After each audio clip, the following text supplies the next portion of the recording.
안녕하세요. 5월 14일 화요일입니다. 오늘은 데살로니가 후서 2장 3절입니다.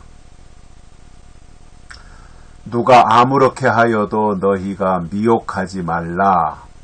먼저 배도하는 일이 있고 저 불법의 사람 곧 멸망의 아들이 나타나기 전에는 이르지 아니하리니. 아멘. 바울은 데살로니가 교회에 두 번째 편지를 보내면서 데살로니가 교회가 재림신앙을 가진 특별한 교회였지만 그러다 보니 재림에 대해서, 예수님 재림에 대해서 누가 한마디 말을 하면 그쪽으로 치우치고 쏠리고 하는 경향이 있었던 것을 간파하고 그것에 대해서 경계를 하면서 분명한 방향을 제시해주고 있습니다. 그게 뭐였냐면 예수님이 재림하시는데 중구난방으로 아무렇게나 불쑥 오시는 것이 아니라 순서가 있다는 것입니다. 예수님은 순서대로 재림하신다 그 말입니다.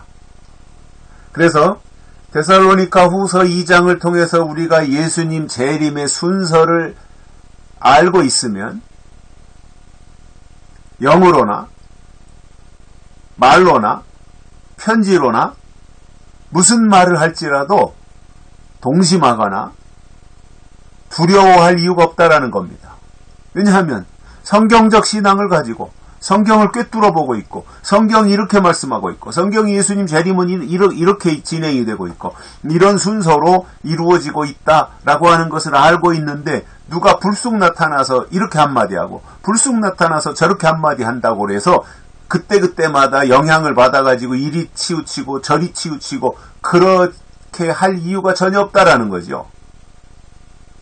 왜냐하면 예수님의 재림은 그렇게 이루어지는 것이 아니기 때문에 그렇습니다. 그래서 분명하게 재림에 대해서 알아야 돼요. 재림의 순서, 예수님이 어떻게 재림하신 그 재림의 순서를 사도 바울이 어떻게 설명하고 있는지 그것을 데살로니가 후서 2장에서 알아야 된다라는 겁니다. 그래서 계시록 2장, 데살로니가 후서 2장하고 요한계시록하고 딱 연결시켜보면 돼요. 그래서 우리가 예수님의 재림에 대해서 성경적으로 아는 데 있어서 물론 성경 66권 아니면 신약 27권이라도 어느 정도 윤곽을 알고 있으면 좋겠는데 사실상 그것도 쉬운 거 아니거든요. 그런데 예수님의 재림에 대해서 알 수 있는 가장 핵심적인 것은 첫째가 요한계시록이에요. 1장부터 22장까지 있잖아요. 요한계시록. 뭐 그건 긴 게 아니니까 그것을 내 것으로 50독을 하든 100독을 해서라도 어느 정도 이제 흐름을 알아야 되고, 물론 그 속 내용을, 뜻을 알아야 되지만, 일단 문장이라도 알아야 되니까 20독을 하든 30독을 하든, 그래서 계시록을 1장부터 22장까지 어느 정도 윤곽을 내가 가지고 있어야 되는 것이고, 그 다음으로는 마태복음 24장하고 연결시켜야죠. 마태복음 24장. 그것하고 요한계시록을 연결시켜야죠. 그리고 거기 한 가지 더 추가한다면 데살로니가 후서 2장이에요. 이것에 대해서 어느 정도 짝을 맞춰보면 사도 요한이 예수님의 재림에 대해서 말씀하고자 하는 의도가 무엇인지를 알 수 있게 됩니다. 그리고 그 내용을 파악하면 누가 무슨 말을 하더라도 치우치지 않아도 되는 거예요. 왜냐하면 성경적 신앙이 최고 아니에요? 성경에서 말씀하고 있는 그 내용이 최고 아니에요? 그것을 알고 있는데 누가 지나가는 말로 한마디 한다고 해서 영향받을 이유가 없지 않습니까?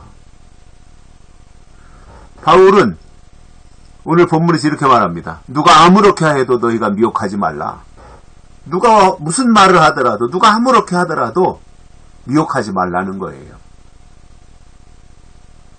왜 그렇습니까? 순서가 있기 때문에 그래요. 순서를 알고 있으라 그거예요. 순서를 알면 다 아는 거예요, 사실은. 그러면 바울이 먼저 말씀하는 것이 뭐예요? 누가 아무렇게 하여도 너희가 미혹하지 말라. 먼저 있는 일이 있다는 거예요. 배도하는 일이 있고, 배도하는 일. 기독교의 도를 배반하는 일이 먼저 나타난다 이겁니다. 도를 배반, 믿는 도리를 배반하는 일이 있는 거예요. 십자가의 도를 꺾어놓고 하나님께로 가는 길을 왜곡시키고 하는 배도가 있다는 거예요. 이 배도하는 자가 누구겠습니까? 거짓 선지자입니다. 음녀이고요. 이것을 이제 황충이로 표현하고 있죠. 그 배도를 알면 돼요. 배도. 믿음의 도리를 배반하는 일. 이게 이제 음녀가 나와서 미혹하는 사건이 되는 거죠. 황충이 사건인 거죠. 그래서 계시록에서 그 배도가 무엇인지를 알면 되는 것이고.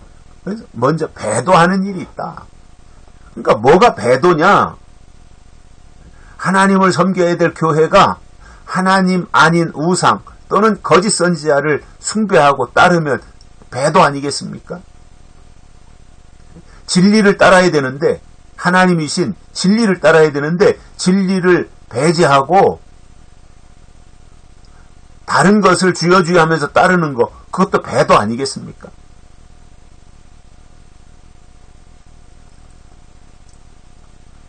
그래서 배도하는 일이 있어요.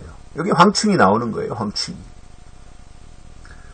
그 다음으로는 불법의 사람 곧 멸망의 아들이 나타나기 전에는 이르지 아니하리니.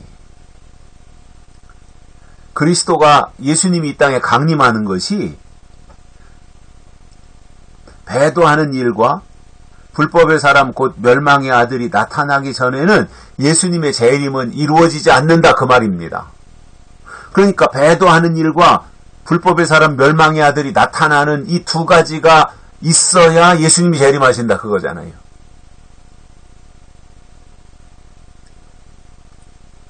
여기서 불법의 사람 곧 멸망의 아들, 이것은 둘째화, 적그리스도입니다. 그래서 배도하는 일은 첫째화, 거짓 선지자, 음녀, 황충이가 나타나서 미혹하는 것이고, 불법의 사람 멸망의 아들이 나타나는 이것은 둘째화에 해당하는 적그리스도가 등장하는 것입니다. 그래서 황충이 첫째화와 마병대 둘째화, 그래서 첫째화와 둘째화를 같이 일컫는 것이 환란이다 이렇게 말하는 거죠. 환란. 그래서 예수님이 재림하시기 전에 환란이 있어요. 환란이 다섯째 나팔, 여섯째 나팔이 환란인데 이 다섯째 나팔, 여섯째 나팔, 즉 황충이와 마병대가 등장하는 이 사건이 지나고 나서야 예수님이 재림하시는 거예요. 그래서 인을 떼고 인을 치고 황충이가 나오고 마병대가 나온 이후에 예수님이 이 땅에 재림하시는 거예요. 그리고 천년왕국이 이루어지는 것이고 영원 세계로 들어가는 것입니다. 이것이 계시록에서 설명하는 내용이에요. 그래서 우리는 이 순서를 알고 있어요. 배도군. 믿음의 도리를 배반하는, 기독교가 예수님의 십자가의 도리를 배반하고 교회가 믿음의 도리를 배반하고 그리고 멸망의 아들 불법의 사람 이것을 쫓아가는 그러한 일이 있어야 그 다음에 예수님이 재림하신다. 이것을 선명하게 우리가 알고 가야 흔들림이 없이 우리의 신앙을 지켜낼 수 있다는 말입니다. 여기까지 하겠습니다. 고맙습니다.